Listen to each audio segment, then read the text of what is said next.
Hey guys, Conquest Coast. We are back with another battle report slash recap. We're playing the Sorcerer Kings as usual, and today we played the Nords again. And it was a very interesting match. We played Divine and Conquer. Yep, pretty good scenario for the Sorcerer Kings. It's pretty easy to stack up your Arcane Conduit, so lovely. Alright, so let's see what's going on.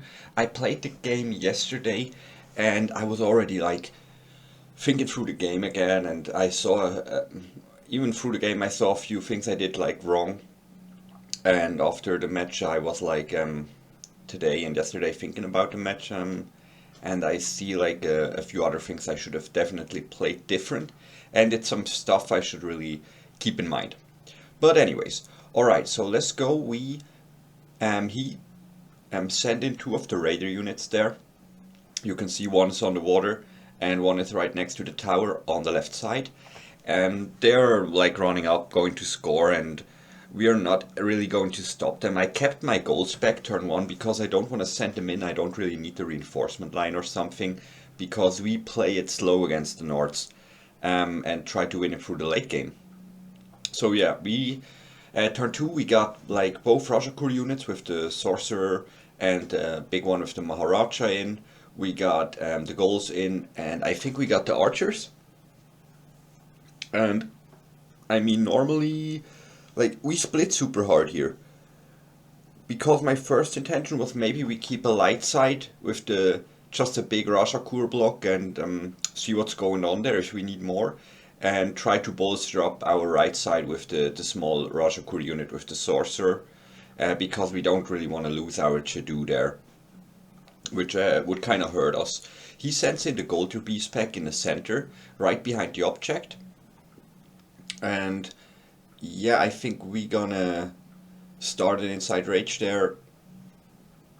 He's gonna run up with the raiders as expected. And because he has the officer, he's able to score. Stayed outside of our spell range, very nice. We started some conflagration. Basic stuff here, runs up on the other side to get the 5 points on turn 2. So we bring in our 4-man archer unit right next to our Air Maharaja. I mean, the idea was of course to give him rerolls for volley. The timing on my rerolls and stuff wasn't great with that unit. It was a bit like, yeah, was something new we tried, but I kind of like it. Now, as you can see here, the goals are coming in now, and we play them a little bit different now. I don't send them in. I don't want to lose them too early. I actually prefer to like now send them in with a like early ritual, use them as a trading piece. Sometimes that's like, of course, a blocker, but they work so great as a trading piece since they buff them up a little bit. There's so much stuff they can actually take out, and they're, yeah, kind of fast with rituals. And also in a scenario like this, you can do like super wild stuff and give them like the aura seizing and send them in somewhere where they can maybe touch the objective and stuff like that. So quite some things we can do with them. And not gonna lie, gonna tell you, I'm not sure if I should spoil it now. No, let's not spoil it. Let's keep on focusing what's going on. We start taking up some rituals here with our arcane conduit triggers. Going in turn 3, very nice. We got everything in. Both units of flamecasters, our Rakshasa, and our Maharaja elephant. I was actually like, I knew how I wanted to place my units here. My setup plan was kinda set because I wanted to bring one of the flamecaster units behind the disciples to stage them there, and if they're in the center, they're like kind of flexible. To go on either side, support where the firepower is needed, and the other unit is probably, I was like, okay, I bring him in behind the goals, and we can stage behind the goals, or yeah, support that flank, because it is still kinda light over there. We have just the goals and a small Rajakur unit with the Sorcerer, and I mean the Sorcerer has no really offensive pressure, um, but with a unit of Flamecasters close and being able to do the minus defense spell, which isn't like super great in this matchup because he has like a lot of evasion anyways. But he runs a big unit of Huskars. We can see the Huskars, they came in right there on the water with the Wolverine. With the Supremacy, he boosts up the evasion stat. Since we have a ton of hits with Sorcerer Kings, I think we are pretty good at melting through that evasion 2 in general, if we get enough dice rolled. Alright, so we cast a random spell on our goals there to boost them up. He was delaying, of course, with his character activations, which is very nice. We can see there on the right side, he sent in 3 of the Wargs. So I keep my Sorcerer back, angle it a little bit, so we can stay away from those Wargs. Now this is the Flamecaster unit I was talking about. We bring him in behind those Disciples. So far I'm happy with the placement. I have to be careful about the angles. I messed up a little bit with some angles in this game, because like the Rajakur at some point weren't able to, I mean, even if they could see the gold to be spec later on, it's the one in the center, if it's coming in, yeah, we probably wouldn't have charged anyways, but at least being able to cast spells would have been nice. But let's not skip ahead here. So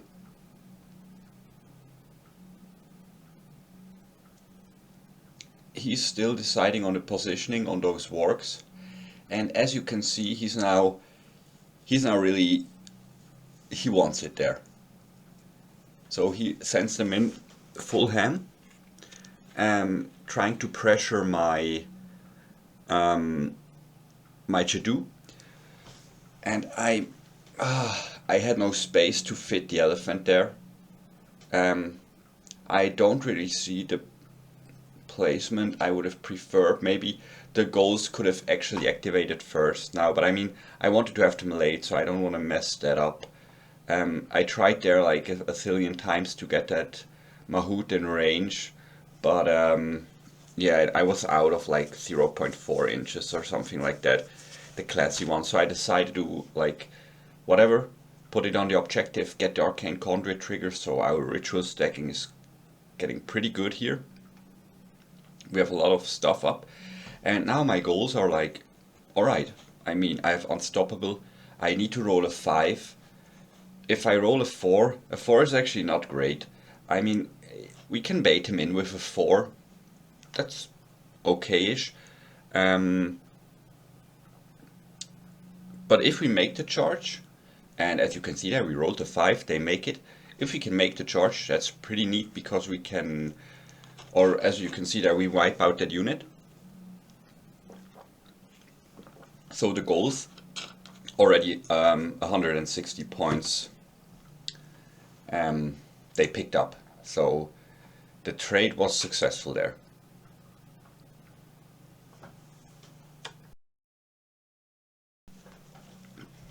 So that's pretty good for us.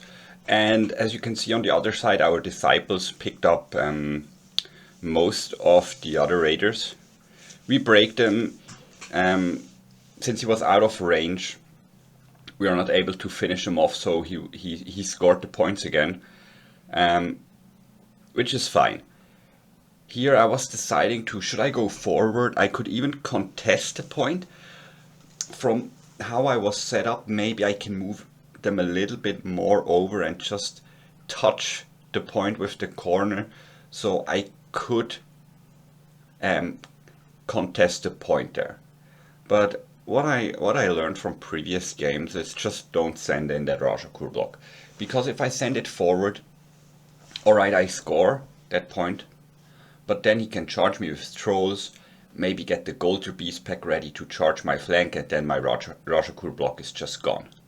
So we keep him back, get our rituals up, because if we really have to pressure and get the gas pedal down, we can maybe go for like 3 ritual, 4 ritual turn and go full speed in with elementals if it's like, yeah, if you're in a rough spot and you have to pull something out of the hat, that could be something. Alright, now our Bakasura is coming in. That's his name, right? Bakasura, yes, I think so. Is coming in. First I was like, alright, I can send him in the center because there's a lot of characters close, but I decided to send him in on the flank. He's not close to the Eye of Blazing Tempest thingy, so he's not getting healed from our Maharaja, which is fine. We shouldn't like overcommit for stuff like that, because in this position I need another unit to be able to score at some point. Because I felt positive about the Rajakur being able to face the trolls. It's gonna be a grind fest. He has regen, we have healing. But with the Bakasura on this side, we now pressure his unit. Because we could technically, if he's getting close, we can charge in with an element, with a ritual. We can duel him. If he accepts duel, he's probably gonna kill that blooded. And so he's not gonna accept the duel, because nobody does, if he is not forced to. And then we can clash and start shredding through the trolls, because it is just a 4-man unit. It's not that big. And yeah, that's why I finally decided to bring him in on the other side.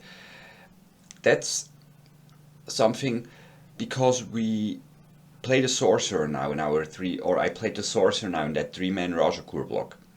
I have no like super cheap unit that is able to score. Yeah, I can score with goals with the spell, but with the 3-man Rajakur block it's a lot easier to rush up and late game go and score a zone on the opposing side without committing too many points, because a Bakasura just holding an objective, it's a lot of points.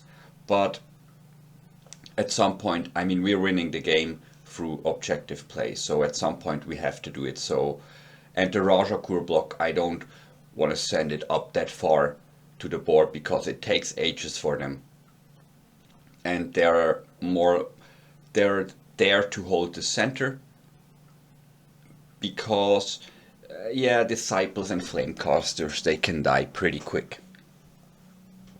Alright, so behind, he's now staging there, behind the Huskars, like he's running through the water, we have the Berserks. And from our last Nords match I learned, yeah, keep an eye out for the Berserks, they're very dangerous. I mean, if we can move up and maybe move, aim, shoot with a ritual flamecaster shenanigans, we can do crazy damage to that unit. Okay, now we are heading into turn 4 here, and with all the Arcane Conduit triggers, I was able to put a conflagration into my deck. And my opponent didn't respect the goals there, so I conflagrate, put the goals and just sent them in the Fenrir Beast pack, and yeah, decided to grind as many points out of those goals as I can, because yeah, first of all, we trade there. We didn't manage to kill them, but we killed 2 bases and break them, which is fine. It's such a nice spot. He has no line of sight to them. None of the units can see them, and he's very close to each other, so it's tough to maneuver around there. And it's a 110 points unit, so you don't want to commit too many resources in them. Alright, so that was my first activation, turn 4. Killing some killing some beast packs. He was moving up. I think his activation was some... Oh yeah, he was healing the raiders. He was healing the raiders that were holding the point. Yeah, and there was no downside of me like sending in the goals. But oh yeah, that's probably something to mention there. But my opponent probably expected me to go with the Rakshas and the Bakasura on the left side. Because yeah, I could have made a conflagration into the Bakasura play and charge the trolls. But I didn't feel it was like it was super necessary because I don't have pressure there. I can, if he moves in, I can just charge Clash later if I really want to. But the goals, if I get the goals, they get like free kills, and they already made like, what is it, 300-ish points. So they can fade away now, let's say that. So as you can see, with the pressure we have from the Bakasura, he moved back with the trolls and trying to hold that side, because he starts to feel a little bit overwhelmed on this side, because there's nothing that can really stop that Bakasura from doing what he does best, killing stuff in melee. And the big, there's still no answer there as well for the big Rajakur block. So this one feels kind of safe. I can move in, get him in cast range, and start some spellcast action as we know it from the Sorcerer Kings. Now, this is a bad move. This is probably the worst move I did in this match. Just, why did I do that? I moved the Flamecasters up to shoot with like 5 dice to try and finish off the raiders for no reason. Yeah, that was just like that was the worst play I did here, because now he can easily now pressure me with the Golter Beast Pack rushing in. He has initiative next turn, so he can charge the Flamecasters, and the Golter Beast Pack can at least do some stuff in the center. Now, since the raiders were broken, which kind of didn't matter because we killed him with a spell. I was okay, we can move in now, start holding that objective, because we can kill the raiders with a spell, easy peasy, and the Bakasura still pressures the trolls. So if we kill the raiders, our Rajakur are kind of free to start spellcasting onto the trolls with the Maharaja and start scoring me some points there, because so far it's 10-0 for my opponent, but it's turn 4, so not really a concern. Still enough turns left to pull this one back.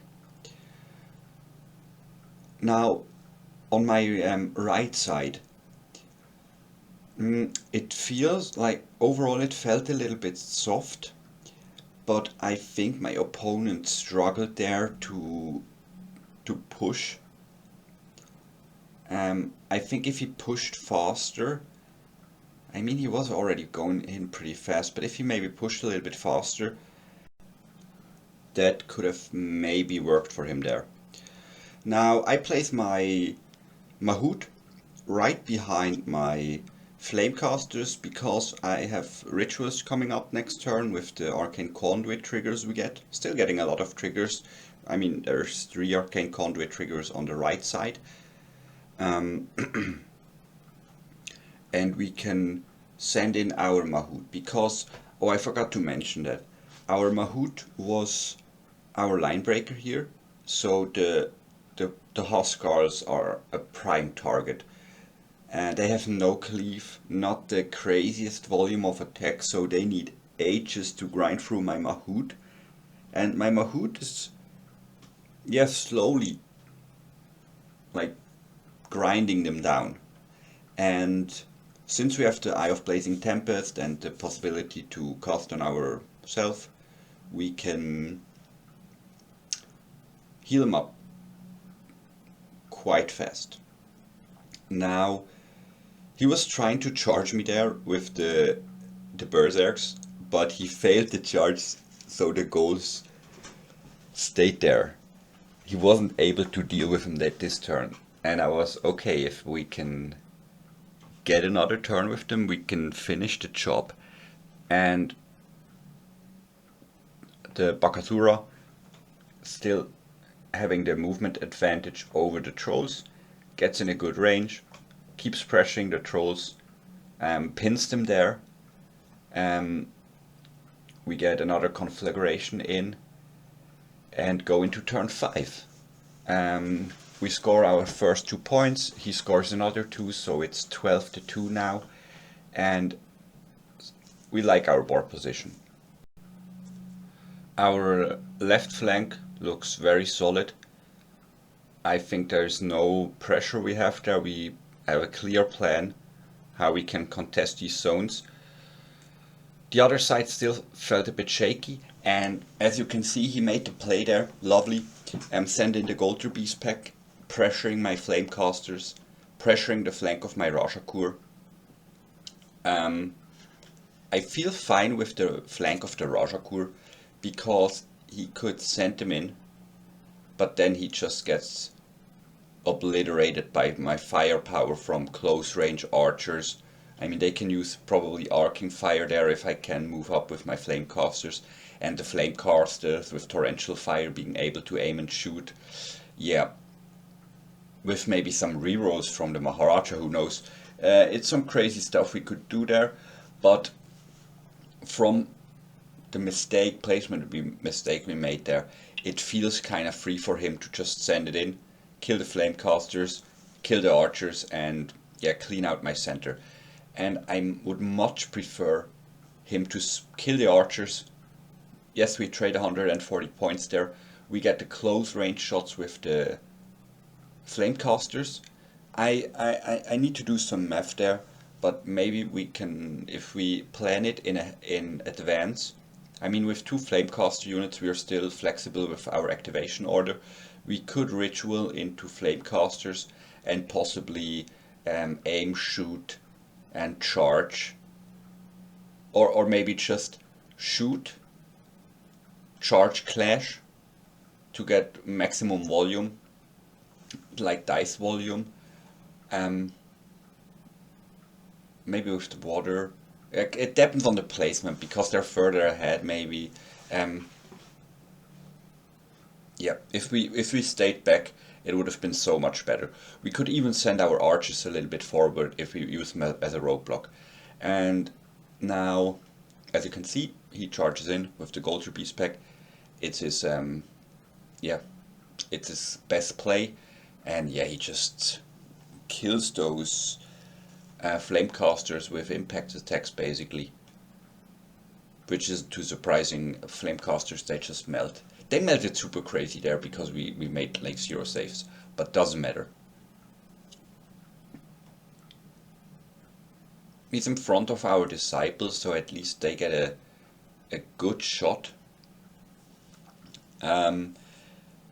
We didn't, since there was one of the mistakes with the order, because I was kind of planning to give rerolls, but in the thought process there was, I could conflagrate, use that to give me rerolls, but then I did not do that because I had other stuff to do. Yeah, it messed up the order there, so we didn't squeeze out as much damage from our archers as possible, because with rerolls, close range and everything, it's gonna hurt.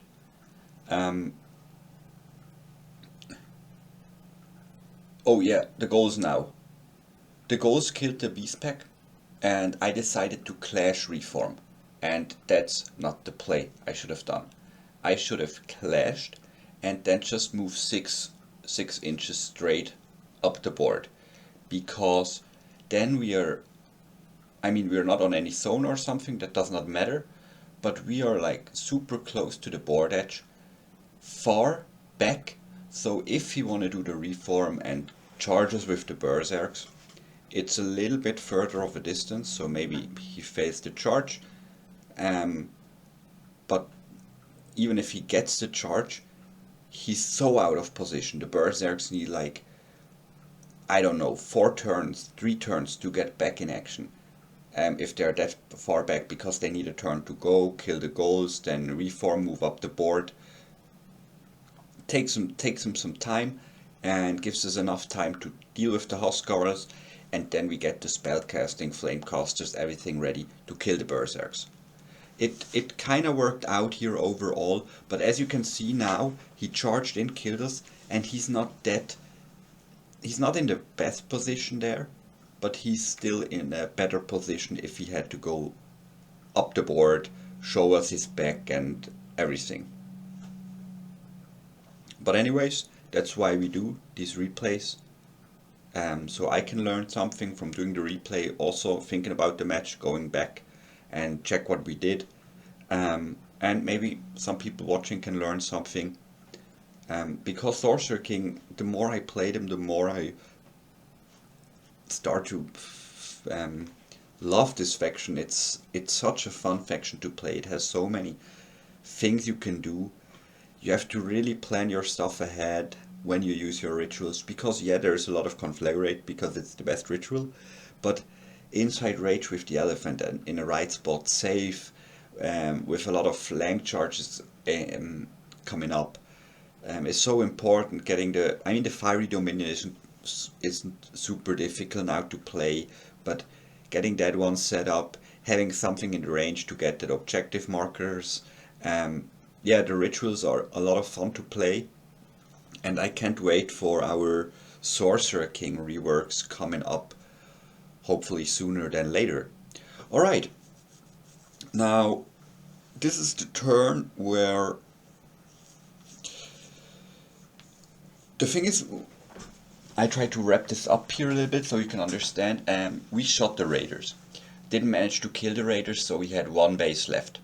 He charged us, so he can kinda body block me, but we had a one of our Maharajas early in the deck, so I had to do him a little bit earlier, kill the raider base, so we are free now to charge the Huskarls. Because my initial play, you can see the charge now, was to do the ritual into my elephant so we can charge in, and then I have my fire Maharaja. We are in contact and we maybe hit him with the flamecasters, so we get the extra success, we get the extra 3 hits from being in contact with a fire unit. So, and since it's terrifying and the minus defense spell, everything in place, would have been an awesome play. But yeah, he made a good decision with that raider base charging us. We luckily had an answer. If I had like both Maharajas too late, he would have body blocked us there so bad, and not killing that raider base would have come in clutch, but it didn't. There we had some issues with everything. Was like TTS was giving us a hard time there, let's say that. So we got the charge into the big Huskarl block. Lovely. This was what I was looking for, getting that charge. And I mean, I was willing to sacrifice the flamecast unit if needed, but we got a nice placement, able to charge through my flamecasters and pinning that Huskar base, Huskar block, because he cannot kill us and we can kill him. We just need some time.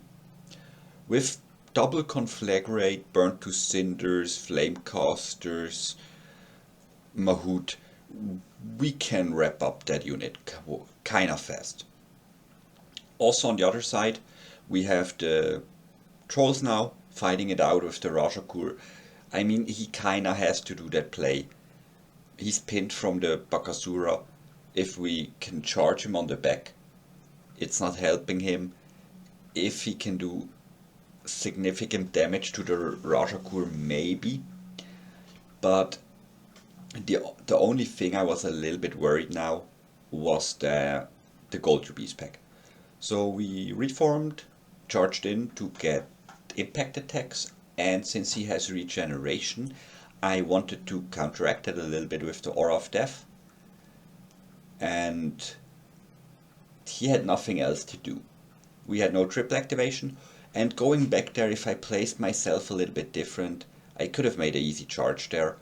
But maybe with placing me like that, it made it like more attractive for him to charge me, because he was outside of line of sight of my Bakasura, if that makes sense. Now, as you can see there, the trolls are just melting away. We had good dice rolls there with the impact attacks, but overall I think that didn't matter too much. And with that unit almost killed, we can start to see the game here getting close to being wrapped up, because just skipping ahead here, the Rakshasa can kill the trolls. We can reform, get ready to spellcast, etc. on the Gold Rubies pack. Even if he kills my disciples there, it's not that big of a deal. The Bakasura then can go onto the backfield and hold that point if needed. If we still have our disciples up, they can go hold the center, and the Rajakur can hold the blue zone. We can take our Bakasura over to the other side if needed to support that. The Mahout will hold out, will be able to score the middle zone later on, and of course then the Flamecasters can move up. The only thing that was still there was the Berserk unit that can do work, but if he's stuck at some point, even if he's able to kill, let's say, even if he's able to kill the Mahout with the Berserks, it's Flamecaster shooting at him. It's a Sorcerer maybe charging in with the Rajakur, I don't know, to buy me another turn for the Flamecaster to shoot them and kill them.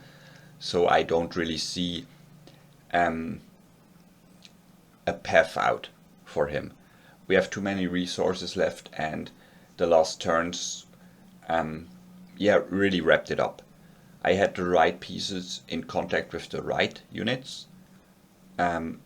Even with splitting my forces that much, I was able to hold both sides with a more defensive approach, and it's generally something I think it's how the Sorcerer Kings like to play at the moment. It's more of a defensive style. Yeah, you can send in some pieces with a ritual, but overextending feels just bad, because the rituals, they need some time, and I think you really want to have what I call the ritual bank, a good bank, where a lot of rituals are close to being ready, and you can plan ahead and really get the rituals at the right spot. Because you also have to think, since it's not a hidden information game, your opponent also knows what rituals are coming up. And Conflagrate, yeah, he knows there's a spell coming, but it could be a damage spell, something else. Or maybe I just want to get my Jadu up. But with Save or Inside Rage, your opponent gets more information, and you can try to use this as well. Maybe your opponent is like, oh, it's Inside Rage, you want to go with maybe the Mahout or maybe the Bakasura. I mean, the Bakasura does not really need the extra clash. Maybe the Rajakur, but since they're air regiment, since they're air regiment, they are not able to go right after, so not really an option.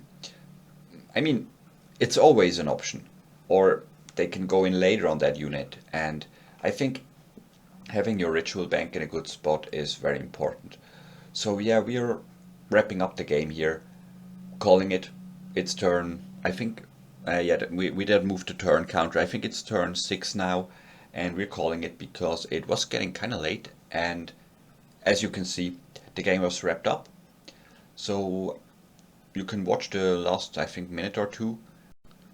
I really like doing these battle reports, or whatever you will call it, like match analysis.